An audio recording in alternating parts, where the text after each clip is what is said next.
اللهم صل على سيدنا محمد يا رب صل وسلم دائما أبدا على حبيبك.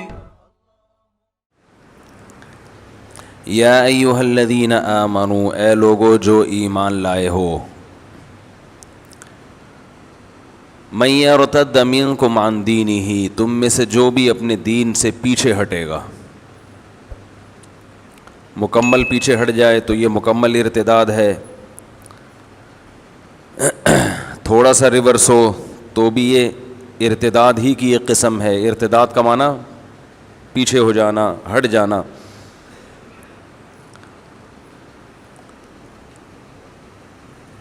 فسوف یاتی اللہ بقوم، تو اللہ ایسے لوگوں کو پیدا کرے گا، یحبہم، کہ اللہ ان سے محبت کرے گا، ویحبونہ، اور وہ اللہ سے محبت کریں گے.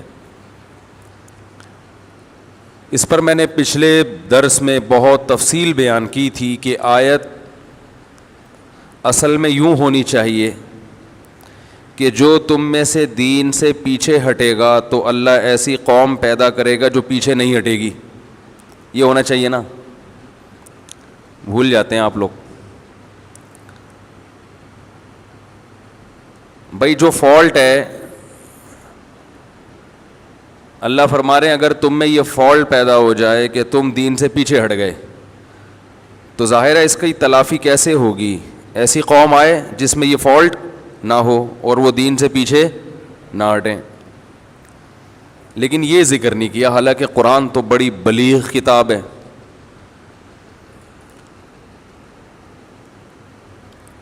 فرمایا ایسی قوم پیدا کرے گا جو اللہ سے محبت کرے. تو اس پر میں نے بہت تفصیل سے بات کی تھی کہ اس سے پتہ چلتا ہے کہ پچھلی قوم میں جو فالٹ تھا اس فالٹ کی ریزن محبت میں کمی تھی، تو اللہ نے اس ریزن کا ذکر کیا ہے، اس وجہ کا. بھائی تم جو پیچھے ہٹے تھے اس کی وجہ کیا تھی؟ محبت میں کمی. تو اب اللہ ایسی قوم پیدا کرے گا جس میں یہ ٹیکنیکل فالٹ، بولیں بھائی بولنا پڑے گا، نہیں ہوگا.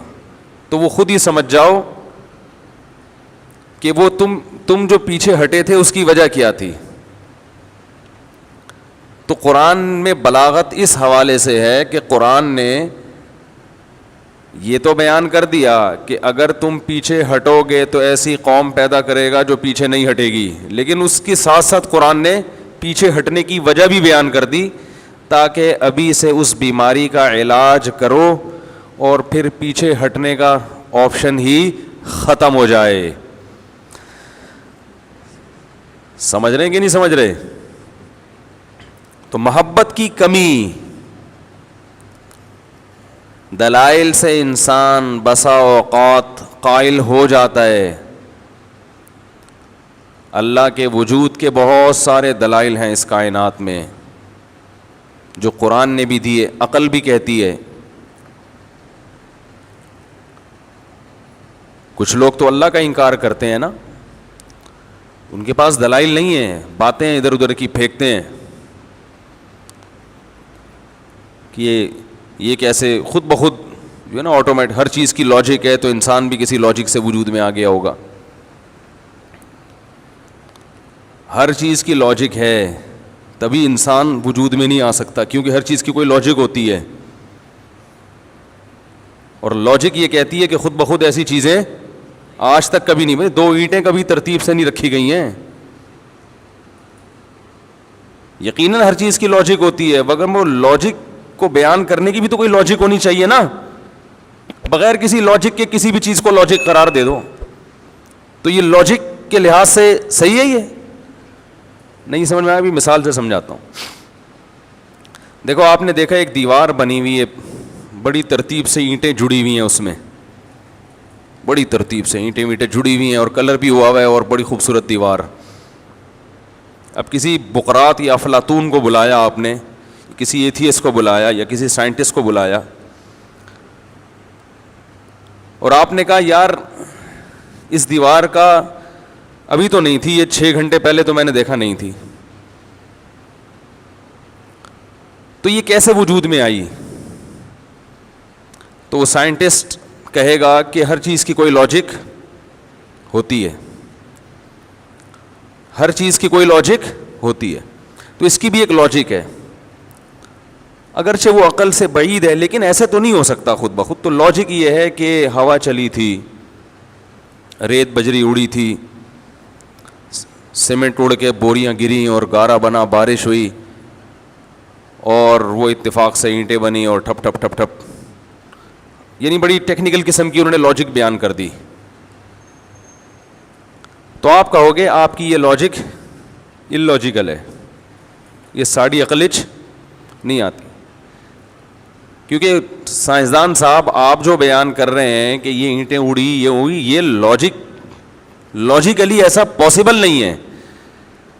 تو لاجک ہے اس کی، وہ لاجک یہ ہے کہ کسی نے بنایا ہے بہت جلدی، بنا کے غائب ہو گیا، پتہ ہی نہیں چل رہا ہے کدھر، رابطہ منقطع ہو گیا. یہ لاجک ایسی ہے جو کھوپڑی میں آرام سے آ جائے گی. رہا یہ مسئلہ کہ بنانے والا نظر نہیں آ رہا، تو بھائی اس کی لاجک ہو سکتی ہے کہ بنانے والا اتنی جلدی یہاں سے فرار ہو گیا کہ وہ ہماری آنکھوں سے اوجھل ہو گیا. اس کی لاجک، گھوڑا اس کے پاس تیز رفتار، کوئی ایسی سواری ہو یا چھپ گیا ہو کہیں گڑھا کھود کے، ادھر ہی ہو، ہمیں نظر نہ آ رہا ہو، موجود ہو لیکن نظر نہ آ رہا ہو. تو یہ دعویٰ کہ ہر موجود چیز نظر آتی ہے، سائنسدان صاحب اس کی کوئی لاجک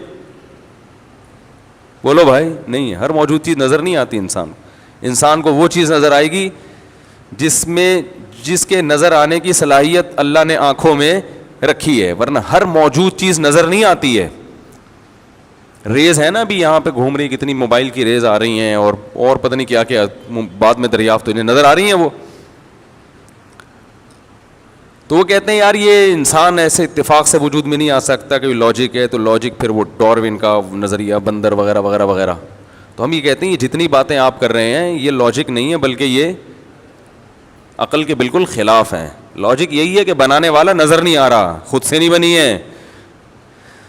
کیا ہو گیا بھائی، غلط کہہ رہا ہوں؟ کسی نے بنایا ہے جو ہمیں نظر نہیں آ رہا، اور نظر آنا ضروری نہیں ہے. تھوڑی سی عقل ہو، سینس ہو تو یہ بات سمجھ میں آ جائے گی. تو بات یہ ہے کہ بہت ساری چیزیں دلائل کی دنیا میں ثابت ہو جاتی ہیں. آپ صلی اللہ علیہ وسلم کی نبوت بھی لاجک سے ثابت ہے. اللہ کا وجود تو ہے کہ یہ خود بخود نہیں بن سکتی، ایک اینٹ اوپر ترتیب سے نہیں جڑ سکتی. پوری کائنات اور انسان کا اتنا پیچیدہ دماغ، اس دماغ ہی میں غور کر لے جس سے یہ اللہ کا انکار کرتا ہے. یہ دماغ کیسے بنا؟ اتنی باریک رگیں، ایک معمولی سی، یعنی بلڈ پریشر جب ہائی ہوتا ہے تو ایک رگ پھٹتی ہے اور آدمی مفلوج ہو جاتا ہے، کومے میں چلا گیا، برین ہیمریج ہو گیا، مر گیا. تو اتنا پیچیدہ سسٹم، اور 60-70 سال تک بلڈ اس میں سرکولیٹ کرتا ہے اور بڑے تمیز سے چلتا ہے. ہر رگ کو تر کرتا ہوا جاتا ہے، وہ خوراک پہنچاتا ہوا جاتا ہے. پھر اسی بلڈ کی وجہ سے آنکھوں میں دیکھنے کی طاقت، کانوں میں سننے کی طاقت. ایک ڈیزل ہے جو گاڑی میں ڈلتا ہے، اس ڈیزل سے گاڑی کے شیشے بھی اتر رہے ہیں، چڑھ رہے ہیں، اسی سے جنریٹر چلتا ہے نا گاڑی کا، پھر اسی سے بیٹری چارج ہوتی ہے. تو سارا ایک سسٹم ہے نا، لیکن وہ اتنا پیچیدہ نہیں ہے جتنا یہ والا سسٹم ہے جو ہماری 5.5-6 فٹ کی باڈی ہے. اسی سے سب کچھ چارج ہو رہا ہے، روٹی سے ہے بھائی، روٹی سے یہ روبوٹ چارج ہوتا ہے. جو ہم نے 5.5 فٹ کا روبوٹ ہے نا، ابے بھائی جاپان نے جو روبوٹ بنایا ہے، جاپان نے وہ خود سے بنا ہے. بڑے ہزاروں سال کی محنت کے بعد ایسی ٹیکنیکل مشین وجود میں آئی ہے. سائنسدان تو آدم علیہ السلام کے زمانے سے لگے ہوئے ہیں. سائنس کسے کہتے ہیں؟ کسی بھی چیز کو اٹھا کے ریسرچ شروع کر دینا سائنس ہے. کہ بھئی یہ ہو کیا رہا ہے. پہیا جب وجود میں آیا تو وہ بھی کسی سائنٹسٹ کی ایجاد تھی نا. اس نے کہا کیا ضرورت ہے یار یہ ٹانگوں سے یوں کر کے چلنے کی، یہ گھمانے والی چیز ہو، دھکا لگاؤ چلے گی. ہمارا کمپیوٹر خراب تھا، میں ٹھیک کروانے میں لگا ہوا، ٹھیک ہی نہیں ہو رہا کسی سے. میں نے کہا چل نہیں رہا. تو ایک صاحب آئے، انہوں نے کہا میں چلا کے دکھاؤں گا کچھ بھی ہو جائے. میں خوش ہو گیا. میں نے کہا کیسے چلاؤ گے؟ انہوں نے کہا نیچے بیرنگ لگاؤں گا, دھکا لگاؤں گا, چلے گا. سمجھ رہے ہیں؟ نیچے بیرنگ لگاؤں گا, دھکا لگاؤں گا, چلے گا. یا میں نے کہا ایسے تو ہم بھی چلا سکتے تھے. انہوں نے کہا ہم نے چلانے کا وعدہ کیا ہے, چلانے کے کون سا معنی آپ مراد لے رہے ہیں, یہ ہماری ذمہ داری نہیں ہے. تو اب دیکھو پہیے کا فائدہ کیا ہوا, دھکا لگاؤ. تو پہیا بھی ایک ایجاد تھی, پھر وہ پہیے سے گراری وجود میں آئی. بھائی ایک پہیا جب گھومے گا تو وہ ایک اور کو گھما سکتا ہے. خیر, تو ترقی کرتے کرتے اب پتہ نہیں کتنے ہزار سال کے بعد جا کے روبوٹ وجود میں آیا ہے, جس کو چارج کرنے کے لیے کرنٹ چاہیے. اور وہ جب کرنٹ اس کو دیں گے آپ, اس کی بیٹری چارج ہوگی. پھر اس میں بڑا پیچیدہ سسٹم ہے جس کو پڑھنے کے لیے بھی الیکٹرانکس میں پتہ نہیں کیا کیا کون کون سی ڈگریاں لینی پڑتی ہیں جس روبوٹ کو سمجھنے کے لیے. پھر جناب وہ اس کے بعد بھی وہ اتنا زبردست نہیں ہے جیسا انسان جو ایک روبوٹ ہے نا, اس کو آپ ریموٹ کنٹرول سے کنٹرول کرتے ہیں. اگر بٹن دبانا بھول گئے تو وہ کیا ہو جائے, وہ چلتا چلا جائے گا. آپ کے ریموٹ کنٹرول کی بیٹری ختم ہو گئی, روبوٹ کی سمجھ میں بات نہیں آئے گی, وہ چلتا چلا جائے گا, وہ لگا دے گا کسی کو 2-4 جا کے تھپڑ. تو جبکہ ہم جو ملازم رکھتے ہیں اس کو پتا ہے کہ آج صاحب کی طبیعت خراب ہے, آج ان کی بیٹری چارج نہیں ہے, خود ہی کام کر لو سارے. روبوٹ میں اتنی سینس نہیں ہے. اور اتنی پیچیدہ مشین ہونے, اچھا یہ جوائنٹ روبوٹ کے ہمارے جیسے نہیں ہیں, اب تک نہیں بن سکے. کیا مشکل ہے بھائی اس طرح سے جوائنٹ فٹ کر دیے جائیں, لیکن نہیں ہے. ہماری ہڈیاں جس طرح سے گھومتی ہیں, اور ریڑھ کی ہڈی کے جو موہرے ہیں, کیسی فلیکسیبلٹی رکھی ہے اس میں, اور کس طرح سے اس کو فٹ کیا بغیر کسی اسکرو پانے کے. نہ کوئی ایلفی لگی ہوئی ہے, نہ سمت بانڈ لگا ہوا ہے, نہ کوئی اسکرو پانا ہے. ایسے جوائنٹ بنا دیے, قدرت نے اس کو فٹ کر دیا. وہ کمر کیسی موو کرتی ہے, گھومتا ہے, فٹ بال کھیلتا ہے, جم جاتا ہے, اور جناب رننگ کر رہا ہے, اور ریسلنگ کر رہا ہے. عجیب سسٹم بنا دیا اللہ نے. اور وہ جو روبوٹ تیار ہوتا ہے, وہ روبوٹ فیکٹریوں میں اس بنتا ہے, لوہے کو مختلف شکلوں میں پگھلایا جاتا ہے, سینکڑوں لوگ لگے ہوئے ہوتے ہیں. یہ جو انسان کو روبوٹ ماں کے پیٹ میں بنتا ہے, پانی کے قطرے سے وجود میں آتا ہے, اور اس کی ہڈیاں بنتی ہیں روٹی سے. ماں روٹی کھا رہی ہے بھائی, اسی سے ہڈیاں بن رہی ہیں, اسی سے آنکھیں بن رہی ہیں, اسی سے کان بن رہے ہیں. میں روٹی کا ذکر جان بوجھ کر کرتا ہوں, حالانکہ ماں تو روٹی کے علاوہ بھی بہت سی, ڈبل روٹی بھی کھاتی ہے, انڈے بھی کھاتی ہے, اور ٹیبلٹ بھی کھاتی ہے جو ڈاکٹروں نے پریگننسی میں ماؤں کو لکھ کے دیے ہوتے ہیں. لیکن میں روٹی کا ذکر اس لیے کرتا ہوں کہ سب سے پہلے کیا ہے بھائی, جس کو روٹی کھا کے طاقت نہیں آتی وہ بہنوں کی جائیدادیں بھی کھا جائے گا, طاقتور نہیں بنے گا. آج کل لوگ روٹی کو فوکس نہیں کرتے, خاص طور بچوں کے لیے. میں لوگوں کو دیکھ رہا ہوں, اپنے بچوں کو پتہ نہیں کیا کیا کھلا رہے ہیں, طاقت کی چیزیں, یہ بھی کھلا دو, ڈاکٹر نے یہ والا ڈبہ کہا ہے, یہ ڈبہ پورا ڈبے سمیت دودھ پلا دو اس کو. مسئلہ یہ ہے کہ جب بچے کو بھوک ہی نہیں لگے گی تو وہ روٹی نہیں کھائے گا, اور جب آپ نے اس کو درمیان میں کچھ الٹی سیدھی چیز کھلا دی, چاکلیٹیں, پاپڑ شاپڑ کچھ بھی کھلا دیا, چاہے طاقت کے نام پہ یا کسی بھی نام سے, تو پھر اس کو وقت پہ بھوک نہیں لگتی. جب وقت پہ بھوک نہیں لگی تو پیٹ بھر کے روٹی نہیں کھائے گا. یہی حال ان عورتوں کا ہوتا ہے جو پریگننسی میں الٹی سیدھی چیزیں کھاتی رہتی ہیں, وقت پہ پھر بھوک نہیں لگتی, روٹی نہیں کھاتی. تو مرد کا بھی, جوانوں کا بھی یہی حال ہے. طاقت کے پتہ نہیں کیا کیا کشتے مشتے کھاتے رہیں گے بیٹھ کے, دوائیں کھاتے رہیں گے طاقت کی, دیسی گھی بھی پیتے رہتے ہیں. جب تک روٹی پیٹ بھر کے نہیں کھاؤ گے میرے بھائی, طاقت جسم میں نہیں آئے گی. جتنی طاقت کھانا کھانے سے آتی ہے نا, اتنی دنیا میں کسی چیز سے نہیں آتی. سمجھ رہے ہیں؟ وقت پہ پیٹ بھر کے, پیٹ بھرنے کا مطلب یہ نہیں کہ پوری یہاں تک بھر لیں جو ایک نارمل طریقہ ہے. جب تک وقت پہ انسان کھانا نہ کھائے اس میں طاقت نہیں آتی, اور کھائے گا تو آئے گی, پھر بھی نہیں آ رہی تو کوئی بیماری ہے. لیکن بیماری ہوتی تو کھاتا ہی نہیں نا, وہ تو بیمار آدمی کو کھایا نہیں جاتا. تو خیر، تو ہڈیاں بھی بن رہی ہیں، اس کے جوائنٹ بھی بن رہے ہیں، اس کی آنکھیں بن رہی ہیں، اس کے ناخن بن رہے ہیں، اور ماں کیا کھا رہی ہے؟ روٹی. سب چیزیں اس روٹی سے، یا جو بھی دودھ مودھ پی رہی ہے، کھجور کھا رہی ہے، جو بھی کھا رہی ہے، سب کچھ بن رہا ہے. کیا سسٹم ہے بھائی اللہ کا! یہ کیا آٹومیٹیکلی ہو رہا ہے؟ کوئی روبوٹ اتفاق سے خود بخود وجود میں کیوں نہیں آ گیا اب تک بھائی؟ روبوٹ کیوں نہیں وجود میں آ گیا؟ ایک کھلونا وجود میں نہیں آیا آج تک.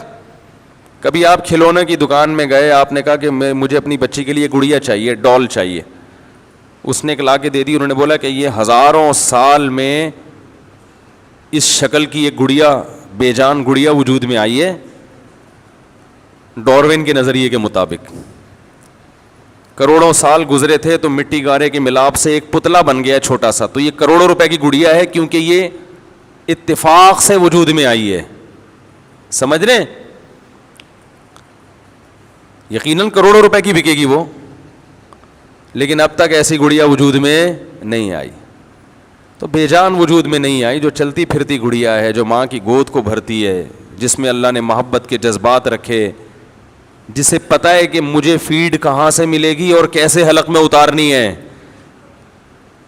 یہ گڑیا بھی وجود میں آ گئی، اور اس میں دودھ پینے کا طریقہ بھی خود بخود انسٹال ہو گیا ہے بھائی. یہ سارے سافٹ ویئر بھی انسٹال ہو گئے، اور اس کو ماں کی پہچان بھی ہو گئے. یہ پاگلوں والی باتیں ہیں. میں اس کو، میرا اصل ٹاپک یہ نہیں ہے، لیکن یہ بتانے کے لیے کہ اللہ کے دلائل اتنے ثابت ہیں اللہ کے وجود کے کہ اس کا انکار یہ ہٹ دھرمی ہے، ضد ہے، اور یہ لاجک کی بات نہیں ہے. جاہل لوگ ہیں جو یہ باتیں کرتے ہیں.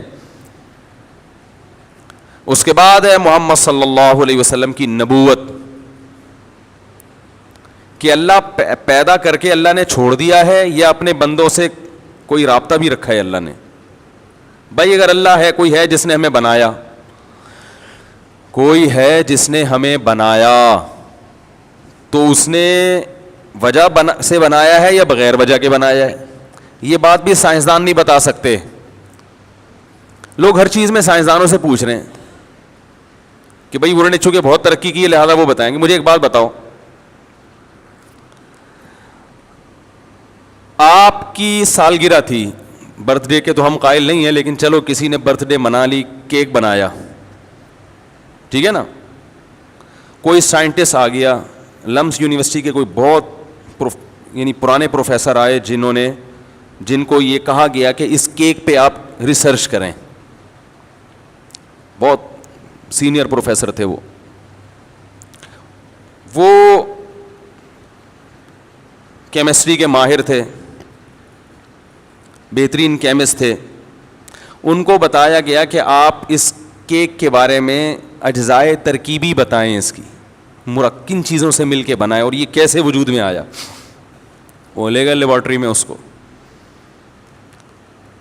انہوں نے بتایا بھائی اس میں اتنا سوڈا ہے، اتنا میدا ہے، اور اتنا فلانا ہے، اور اتنی شوگر ہے جس کا یہ فارمولہ ہے. ہر چیز کی کا انہوں نے وہ ایکویشن بتا دیا، فارمولہ بتا دیا انہوں نے.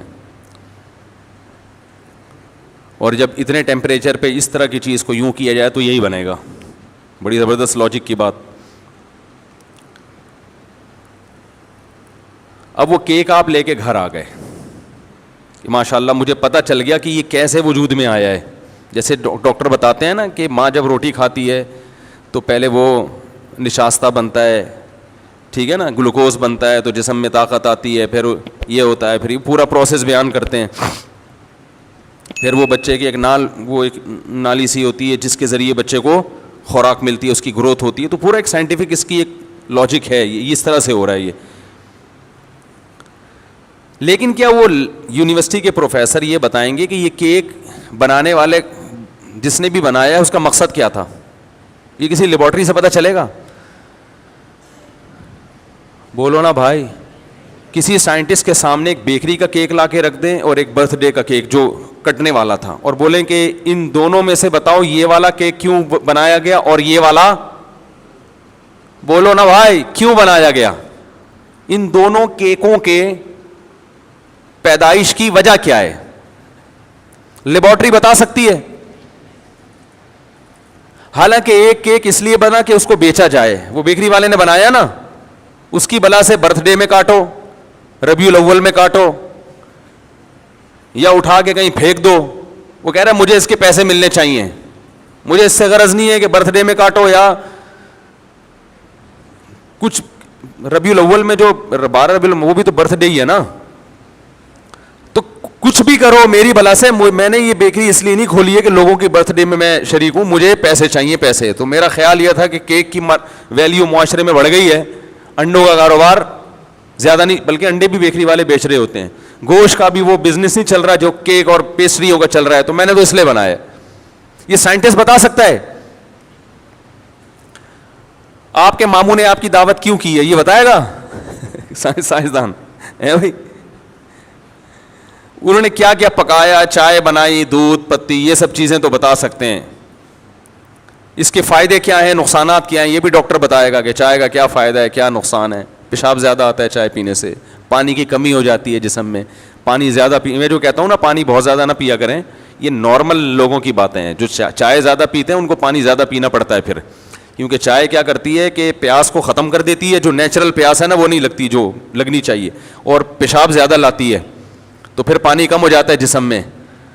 سمجھ رہے ہیں کہ نہیں سمجھ رہے بھائی؟ جو باڈی تو ہماری خود بتاتی ہے نا کتنا پانی چاہیے, لیکن یہ ان لوگوں کو بتاتی ہے جو الٹی سیدھی چیزیں نہ کھا رہے ہوں.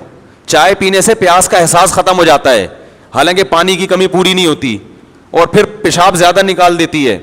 تو نتیجہ یہ ہوتا ہے کہ پانی جتنا باڈی کو چاہیے باڈی بتا نہیں رہی, اور جتنا ہے وہ بھی ضائع ہو رہا ہے. تو پھر پانی ایسے لوگوں کو جو چائے پیتے ہیں ان کو پانی زیادہ پینا پڑتا ہے. صحیح ہے.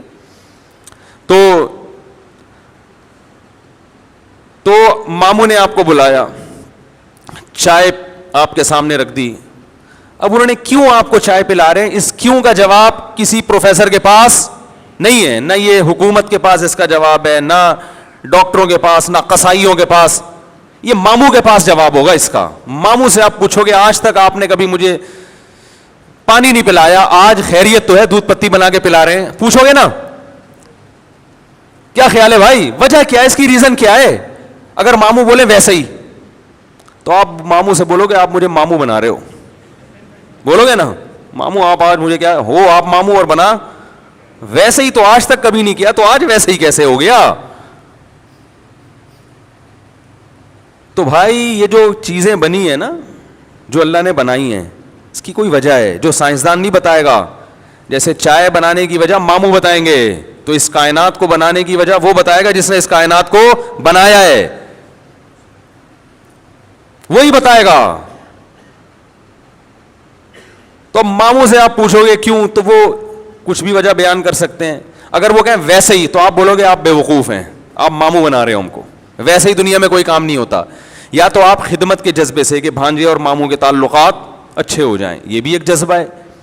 یا کوئی مسئلہ ہے کہ رشتے کا کوئی پرابلم ہو رہا ہے, بچی کو کوئی لفٹ نہیں کرا رہا, تو آپ چاہ رہے ہو یار اس کو چائے میں پلاؤں گا شاید کچھ سیٹنگ بن جائے. یا اور کوئی کام اٹکا ہوا ہے, یا صرف اللہ کو راضی کرنا ہے, یہ بھی تو ایک کام ہے نا, کہ بھائی رشتہ داری ٹوٹ رہی ہے, اللہ کو خوش کرنے کے لیے چائے پلا رہا ہوں میں. ویسے اللہ کو خوش کرنے کے لیے چائے کے علاوہ کچھ اور پلا دیا کریں تو زیادہ اچھا ہے, ٹھیک ہے نا. تو ڈانٹ پلا دیا کریں وہ بھی ٹھیک ہے. کسی کے گھر جاؤ نا, زبردستی لوگ اتنی چیزیں لا کے رکھ دیتے ہیں بے وقت. ہر آدمی کو بے وقت کھانے کی عادت نہیں ہوتی, ٹھوستے ہیں پئیں جی مفتی صاحب پئیں نہیں. یہ میں نے پھر کل ایک صاحب ہیں بڑے محبت والے ہیں, ان کے سے ملنے کے لیے گیا, تو اللہ وہ بیان بھی سنتے ہیں ناراض نہ ہوں, تو انہوں نے وہ اتنی ساری چیزیں لا کے رکھ دی. میں نے کہا یہ ہمارے کھانے کا ٹائم تو نہیں ہے. انہوں نے کہا چلیں پھر کھانے پہ بھی بلا لیں گے. میں نے کہا یہ کھانے کا یہ نہیں کھا سکتے, لیکن وہ پھر شروع ہو گئے. پھر ہم ڈبو کے کھایا, ہم نے بسکٹ جو ہے نا چائے میں ڈبو کے کھائے. پھر وہ وقت پہ بھوک نہیں لگتی انسان کو, سارا سیٹ اپ آؤٹ ہوتا ہے. خیر اللہ ان کو, ان کی محبت تھی, ان کو جزائے خیر دے. تو آپ پوچھو گے بھائی یہ کیوں, اس کیوں کا جواب آپ کے ماموں کو دینا پڑے گا. اور یہ جواب نہ بیکری والا دے گا جس نے وہ بسکٹ بنائے ہیں, نہ کوئی سائنٹسٹ دے گا, نہ کوئی کیمسٹ دے گا, نہ کوئی بایولوجی کا ماسٹر دے گا, نہ ماہرین ارضیات دیں گے, یہ تو بھائی جو آپ کو کھلا رہا ہے, جو کام کرنے والا ہے, اس کو پتا ہوتا ہے اس کام کی ریزن کیا ہے. اگر بغیر ریزن کے کام کر رہا ہے تو بے وقوف ہے, پاگل ہے وہ. تو یہ دنیا میں کوئی آدمی ایک چائے بغیر ریزن کے نہیں پلاتا, تو کائنات کا خالق ایسا انسان پیدا کر دے اور یہ پوری کائنات سجا دے اس کے لیے. پوری کائنات تو اللہ نے ہمارے لیے بنائی ہے اور ہمیں ویسے ہی بنا دیا بلا وجہ, اور ایسا خوبصورت نظام بنا دیا اس نے انسان کا. اس میں محبت کے جذبات رکھ دیے, نفرت کے جذبات رکھ دیے. پیدا ہوتا ہے ماں کی چھاتیوں میں, دودھ پیدا کر دیا, اسی روٹی سے دودھ بن رہا ہے. اسی لیے اللہ کو اپنے نافرمان سے بہت نفرت ہے. یاد رکھو, آج دنیا میں ہر جرم کی سزا ہے. اللہ کی نافرمانی کا جو جرم ہے نا, دنیا میں سب سے زیادہ ہلکا اس جرم کو سمجھا جاتا ہے. دنیا میں سب سے زیادہ ہلکا جرم کسے سمجھا جاتا ہے؟ اللہ کو ناراض کرنا. اس کو کوئی لوگ سمجھتے ہی نہیں ہے. آپ اگر ریڈ سگنل توڑ کے چلے جائے نا, اس کو بھی لوگ برا سمجھتے ہیں. اگر آپ کبھی توڑ دو, یوٹیوب میں آپ کی ویڈیو آ جائے, آپ کی پوری زندگی کبھی عزت نہیں ہوگی. لوگ کہیں گے بیٹھ کے باتیں کرتا ہے اور خود ملک کے قانون کو توڑ رہا ہے. آپ رشوت دیتے ہوئے پکڑے جاؤ, آپ کا کردار ہمیشہ کے لیے خراب. آپ نماز چھوڑتے پکڑے جاؤ, کچھ بھی نہیں ہوتا اس سے. آپ سے عزت کے ساتھ ملیں گے بھی, ہاں کہیں گے ٹھیک ہے نماز چھوڑ دی. لبرل لوگ تو کہیں گے وقت بچایا آپ نے. جو دیندار ہیں وہ کہیں گے بھائی انسان کا نجی معاملہ ہے, اللہ تعالیٰ توفیق عطا فرمائے. ٹھیک ہے, تو یہ تو چلتا ہے یار. داڑھی کاٹتے ہو, نماز چھوڑتے ہو, سود لیتے ہو. میرے پاس آتے ہیں بینک میں لوگ, مینیجر ہیں, سودی بینک میں جاب کر رہے ہیں, ساری زندگی ناجائز کھایا. بتا رہے ہوتے ہیں یار میں 25 سال سے مینیجر ہوں سودی بینک میں, بس یہ ایکچولی کوئی وہ ہوا نہیں, اصل میں ایکچولی کوئی دوسری جاب مل نہیں سکی, تو میں 25 سال گزار دیے میں نے. دیکھتے ہیں بھائی 25 سال سے آپ حرام کھا رہے ہو, یہ کوئی معمولی جرم تو نہیں ہے. اس کو اتنے مزے سے تو نہیں بیان کرنا چاہیے. یہی اگر اسمگلنگ کر رہے ہوتے تو بڑی شرمندگی سے بتا رہے ہوتے 25 سال سے میں اسمگلنگ کر رہا ہوں. دائیں بائیں دیکھتے کوئی پولیس والا تو نہیں سن رہا, کوئی حکومتی اہلکار تو نہیں سن رہا, کیونکہ وہ ملکی قانون کی خلاف ورزی ہے. ملکی قانون کی خلاف ورزی کو جرم سمجھا جاتا ہے. جو کائنات کو بنانے والا ہے اس کی نافرمانی دنیا میں سب سے ہلکی سمجھی جاتی ہے. لیکن اللہ کی نظر میں اپنی نافرمانی, جو اللہ کی نافرمانی ہے, وہ سب سے بھاری چیز ہے. باقی سب اس کے بعد ہیں. اسی وجہ سے اللہ نے آخرت میں ان لوگوں کے لیے کوئی حصہ نہیں رکھا جو دنیا میں کامیاب ہیں. اس لیے کہ وہ دنیا پہ محنت کر کے کامیاب ہو گئے, انہوں نے اپنی ڈکشنری سے گاڈ کو نکال دیا. آج بہت دنیا ان کی سنتی ہے کہ وہ ترقی یافتہ, وہ چاند پہ چلے گئے, وہ ایسے ہر چیز میں, لیکن وہ اللہ کو نہیں مانتے. اور اگر مانتے ہیں تو اللہ کی نہیں مانتے, ان کو اس سے کوئی غرض ہی نہیں ہے سچا نبی کون ہے, جھوٹا نبی کون ہے وغیرہ. مرزا غلام احمد کو بھی انہوں نے کہا ٹھیک ہے بھائی نجی معاملہ ہے, مذہب آپ کا, کوئی اگر قادیانی ہے تو ہوتا رہے, کوئی محمد صلی اللہ علیہ وسلم کو مانتا ہے تو ان کو مان لے, کوئی اور مزید کوئی نبوت کا دعویٰ کر لے اس کو بھی ایکسیپٹ کر لیں گے. بھائی جس نے تم پہ یقین کر لے, تم پہ یقین کر لے. ان کی نظر میں یہ کوئی اتنے اہم مسائل نہیں ہیں. اہل ایمان کی نظر میں سب سے اہم مسئلہ کیا ہے؟ اللہ کو راضی رکھنا. دنیا ادھر سے ادھر ہو جائے, کیونکہ وہ کہتے ہیں کہ اللہ حقیقی مالک ہے. حقیقت میں حکومت کس کی ہے؟ اللہ کی ہے. اس نے بنایا ایک مقصد ہے.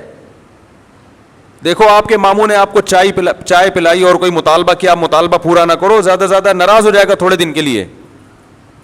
لیکن خالق کائنات جس نے بنایا, احسانات کی بارش کر دی, وہ اگر آپ سے کسی چیز کا مطالبہ کر رہا ہے اور آپ اس مطالبے کو پورا نہیں کرتے تو اس کی سزا ہلکی نہیں ہے. کیونکہ اس کی سزا اگر کم ہوگی اس کا مطلب یہ حکم اہم نہیں تھا. دنیا میں کوئی بھی اپنے آرڈر کو غیر اہم قرار نہیں دیتا. اگر وہ دیتا ہے تو اس کا مطلب وہ خود مجرم ہے, وہ خود, اس کی خود کی ویلیو نہیں ہے.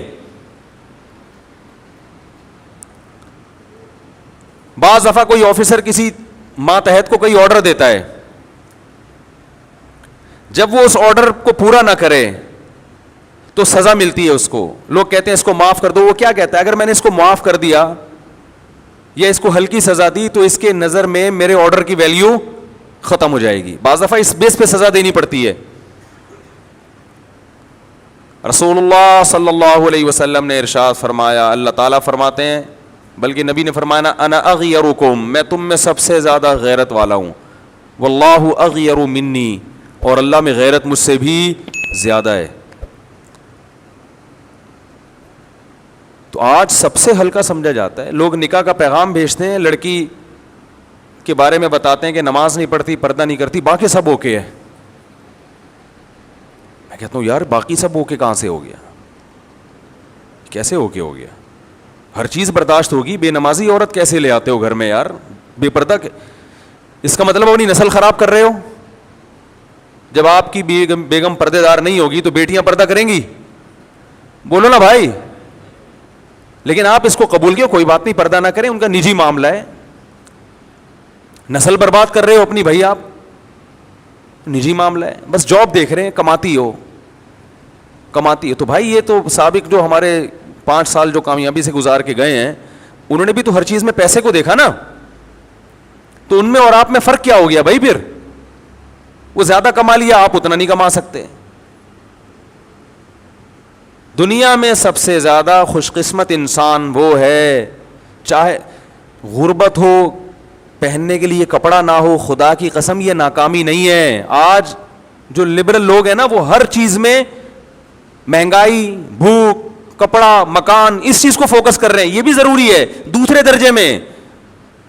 یہ اتنا ضروری ہوتا تو سب سے بہترین لباس اللہ محمد صلی اللہ علیہ وسلم کو عطا کرتا, سب سے بہترین خوراک اللہ کس کو عطا کرتا؟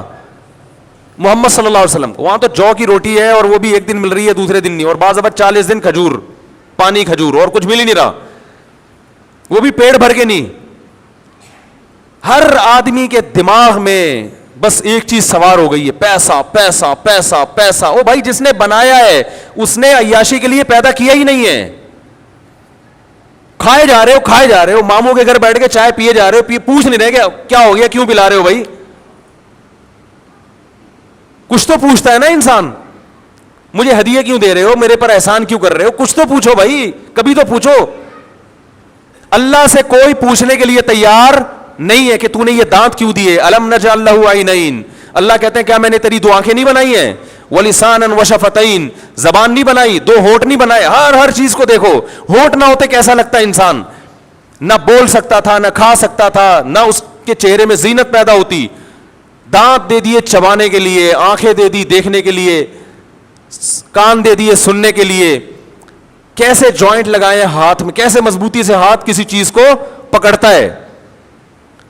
ایک ایک نعمت کو دیکھے انسان, کروڑوں اربوں روپے سے زیادہ قیمتی پارٹس ہیں جو ہماری باڈی میں لگے ہوئے ہیں. کبھی پوچھا ان لوگوں نے کہ اے اللہ تو نے یہ کیوں دیے؟ پوچھتے ہی نہیں ہیں. ہر چیز میں یورپ کو فالو کیا جا رہا ہے, ہر چیز میں. بس وہ چاند پہ پہنچ گئے, وہ کامیاب ہو گئے, ان کے پاس ڈاکٹر ہم سے اچھے, ان کے ماہرین معیشت ہم سے اچھے. یہ ایسا ہی ہے جیسے کیک بنایا برتھ ڈے پر, اب آپ اس کیک کے بارے میں پوری تحقیق حاصل کر رہے ہیں کہ اس کیک کے بارے میں انڈیا کا کیمسٹ زیادہ اچھا بتا سکتا ہے اس میں سوڈا کون سا استعمال ہوا ہے, اور اس کو کتنے ٹیمپریچر پہ پکایا گیا, یہ فلاں سائنسدان بتا سکتا ہے. یہ پوچھنے کے لیے تیار نہیں ہے کہ بھائی مجھے یہ کیک کیوں کھلا رہے ہو, کس خوشی میں بلایا آپ نے. بنی ہوئی چیزوں پہ بہت ریسرچ ہو رہی ہے, بنانے والے کو لفٹ کرانے کے لیے تیار نہیں ہے, اور اس دنیا کی ترقی پہ فخر کیا جا رہا ہے. بڑی بڑی بلڈنگیں بنا لی, جیسے زلزلے دنیا میں چھوٹے چھوٹے آتے ہیں اور بڑی بڑی بلڈنگیں زمین بوس ہو جاتی ہیں. اللہ فرماتے ہیں فَقُلْ يَنْسِفُهَا رَبِّي نَسْفًا فَيَذَرُهَا قَاعًا صَفْصَفًا. ترقی کرتے کرتے کرتے میرے بھائی چاند سے بھی آگے نکل جاؤ. اللہ فرماتے ہیں ایک دن آنے والا ہے اس کائنات کو برباد کر دوں گا. فَيَذَرُهَا قَاعًا صَفْصَفًا, چٹھیل میدان بناؤں گا. 0 سے شروع ہوئے تھے, 0 پہ آ کے کھڑے ہو جاؤ گے. انسان کی جو انفرادی ترقی ہے وہ بھی خاک میں ملتی ہے, اور اجتماعی ترقی بھی خاک میں مل جائے گی. انفرادی بھی, آپ اپنے آپ کو بنانے کے لیے بزنس اسٹارٹ کرتے ہو, صحت کے لیے جم جوائن کرتے ہو, بڑے بلڈر بن جاتے ہو, بڑے کروڑپتی بزنس مین بن جاتے ہو, انجام کیا ہوتا ہے؟ کیا یہ چلتا رہتا ہے؟ کیا ہو گیا بھائی؟ کیا آپ اپنی باڈی پہ جو محنت کرتے ہو یا اپنی معیشت کو چمکانے کے لیے یا ایجوکیشن پہ جو محنت کرتے ہو, بہت بڑے سائنٹسٹ بن جاتے ہو, کیا ہمیشہ رہتے ہو؟ زوال آتا ہے کہ نہیں آتا؟ یہ زوال آنا اس بات کی علامت ہے کہ اللہ نے اس کام کے لیے پیدا نہیں کیا. اگر کیا ہوتا تو زوال نہ آنے دیتا. یہ ہماری ضرورت ہے, یہ ہمارا مقصد نہیں ہے. کاروبار ضرورت ہے, مقصد نہیں ہے. صحت ضرورت ہے, مقصد نہیں. اگر اللہ نے اس کائنات میں ہمیں صحت مند بننے کے لیے پیدا کیا ہوتا تو پھر بیماری نہ آتی اور صحت ملنے کے بعد چھنتی نہیں انسان سے. دیکھو, آپ نے کسی کو گھر میں ہدیہ دینے کے لیے بلایا, بلانے کا مقصد کیا تھا؟ اس کو گفٹ دینا. آپ نے فون کیا, دوسرے ملک سے بلایا, امریکہ سے بلایا کہ میں تمہیں بہترین گفٹ دینا چاہتا ہوں, آ جاؤ. وہ بیچارہ ٹکٹ کرا کے آیا, اتنی مشکل سے امریکہ سے پاکستان آنے میں اتنی ٹینشن نہیں ہوئی جتنی ایئرپورٹ سے گھر پہنچنے میں ہو گئی کراچی میں. ایسا ہی ہوتا ہے ہمارے ساتھ. تو سفر پہ جب ہم آتے ہیں, ہمارے ایک دوست ملیشیا سے آئے, کہہ رہے ہیں یار ملیشیا سے ایئرپورٹ پہنچنے میں اتنا ٹائم نہیں لگا, ایئرپورٹ سے گھر پہنچنے میں اس سے ڈبل ٹائم لگ گیا اور دھکے بھی زیادہ لگے. ہمارے ساتھ بھی ایسا ہوتا ہے, جب ایئرپورٹ پہ کبھی اترتے ہیں تو وہ آرام سے تمیز سے آ جاتے ہیں. ایئرپورٹ پہ اترنے کے بعد جو پھر ہوتا ہے, کبھی آپ کو پتہ ہے, چھوڑیں, پھر اس کے بعد جو راستے میں ٹینشن ہوتی ہے. ایک چھوٹا سا چٹکلا سنا کے آگے چلتا ہوں. میرا سفر تھا یو اے ای کا, اور مجھے لگی ہوئی تھی چھینکیں کراچی میں نا, چھینکیں آ رہی تھی بہت زیادہ, زکام تھا. میں جیسے ہی جہاز میں بیٹھا ہوں اور جہاز نے کراچی کو چھوڑا ہے, میری چھینکیں بند. میں ایک ہفتہ یو اے ای میں رہا, ابوظہبی, شارجہ وغیرہ میں, ایک چھینک بھی نہیں آئی, بالکل فٹ فاٹ. ایک ہفتے کے بعد مجھے کراچی ایئرپورٹ پہ اترنا تھا, 24 گھنٹے گھر گزار کے اگلے دن برما کی فلائٹ تھی. برما ڈائریکٹ جہاز نہیں جاتا, وہ کنیکٹڈ فلائٹ ہوتی. تو میں جیسے ہی کراچی ایئرپورٹ پہ دبئی سے اترا ہوں, ایئرپورٹ پہ اترنے کے بعد گھر جاتے ہوئے راستے میں وہی چھینکے دوبارہ تحفہ فرشتوں نے آ کے رکھ دیا, ویلکم ٹو کراچی, ویلکم. 24 گھنٹے چھینکتا رہا, زکام رہا مجھے, دوا نہیں کھائی میں نے. پھر میری فلائٹ تھی برما کی, پھر جیسے ہی جہاز نے فلائی کیا چھینکیں ختم. ایک ہفتہ میں برما میں رہا ہوں, کوئی چھینک نہیں آئی. برما سے پھر میں ایک ہفتے کے بعد کراچی ایئرپورٹ پہ اترا, گھر جانے سے پہلے دوبارہ چھینکیں اسٹارٹ. تو یہ جو میں نے کراچی کی تعریفیں کی ہیں نا, اس پہ لوگوں نے نیگیٹو کمنٹس کی ہیں, گندا, کچرے کا ڈھیر. تو یہ کراچی کی برائی نہیں ہے, یہ جو کراچی میں گندگی ہے یہ حکومت کی نااہلی ہے. کراچی بہرحال, بولو بھائی, کراچی ہے, سمجھ رہے ہو؟ تو یہ تو حکومت کی نااہلی ہے کہ اتنا خوبصورت شہر, اتنا اچھا شہر ہو کے اس کا حال کیا کیا ہوا ہے. تو اس میں کراچی کو برا بھلا نہ کہا کریں, حکمرانوں کو برا بھلا کہا کریں جو اس کے ذمہ دار ہیں. کراچی کے بارے میں ایک اور بات آ رہی ہے ذہن میں, پھر مسئلہ خراب نہ ہو جائے. لوگ بھائی پشاور ہے, لاہور ہے, ہر شہر کا اپنا وہ ہے نا, لیکن کراچی بہرحال کراچی ہے. کراچی میں ہر قوم ہے. میں نے بھی کراچی پہ ایک چھوٹا سا بیان کیا, اس میں ایک اہم بات رہ گئی. میں سندھ یونیورسٹی میں, جام شورو یونیورسٹی ہے, وہاں کے پرنسپل تھے یا جنہوں نے مجھے انوائٹ کیا تھا وہاں بیان کے لیے, وائس چانسلر تھے وہ یونیورسٹی کے. یونیورسٹی کا نام بھی میں بتا سکتا ہوں لیکن نہ بتاؤں تو وہ شاید ایسا نہ ہو کہ ناراض ہوں کہ آپ نے میرا تذکرہ ممبر. بعض لوگ خوش ہوتے ہیں, بعض ناراض بھی ہوتے ہیں. عمر ان کی زیادہ تھی, بہت نیک آدمی تھے, سندھی تھے کیا ہیں ابھی, اور ایماندار. گورنمنٹ کی جاب میں ایماندار ہونا بھی ایک بڑا مسئلہ ہے. وہ اسٹوڈنٹس کو گھر لے جا کے فری میں پڑھاتے ہیں اپنے طلبہ کو, یعنی جب وہ پروفیسر تھے تو اس وقت گھر لے جا کے فری میں پڑھاتے تھے کہ ان کا رزلٹ اچھا ہے, ایسی محنت مارکیٹ میں شارٹ ہے. انہوں نے مجھے بتایا کہ ہم بچپن میں تہذیب سیکھنے کے لیے کراچی آیا کرتے تھے. کیا سیکھنے کے لیے؟ اور یہ پورے ملک سے لوگ آتے تھے. تہذیب سیکھنی ہو, بولنے کا سلیقہ سیکھنا ہو تو کہاں جاؤ؟ پھر انہیں بتایا بیٹا کیسے, حالانکہ وہ سندھی زبان تھی ان کی. انہوں نے کہا یہ تو بعد میں عصبیت پیدا ہوئی ہے, زبانوں میں بٹ گئے ہم اور سیاست نے تباہ کر دیا ہمارے شہر کراچی, آپ کے شہر کو, کراچی کو. یہ ان کے الفاظ ہیں. انہوں نے کہا ہم جب ہمارے والدین نے ہمیں بھیجا کراچی کے اسکول میں پڑھو, وہاں تہذیب سیکھو گے. تو انہوں نے کہا کیسے سیکھتے تھے؟ ہمیں ٹیچر پڑھا رہے ہیں, ہم نے کہا سر یہ لیں, یہ کوئی بک لے لیں. انہوں نے کہا لے نہیں, لیجئے, لیجئے بولو. یہ پریکٹس کرواتے تھے ہم سے. ہم کہتے تھے ادھر آؤ, تو کہتے ہیں بیٹا ادھر آؤ نہیں کہتے, آئیے. یہ تہذیب کہاں تھی؟ کراچی میں. تو سیاست نے تباہ کی ہے کراچی کو, لیکن ابھی بھی بہت کچھ ہے الحمدللہ. اگر ہمارے حکمران ہوش کے ناخن لیں. تو کیا بات چل رہی تھی؟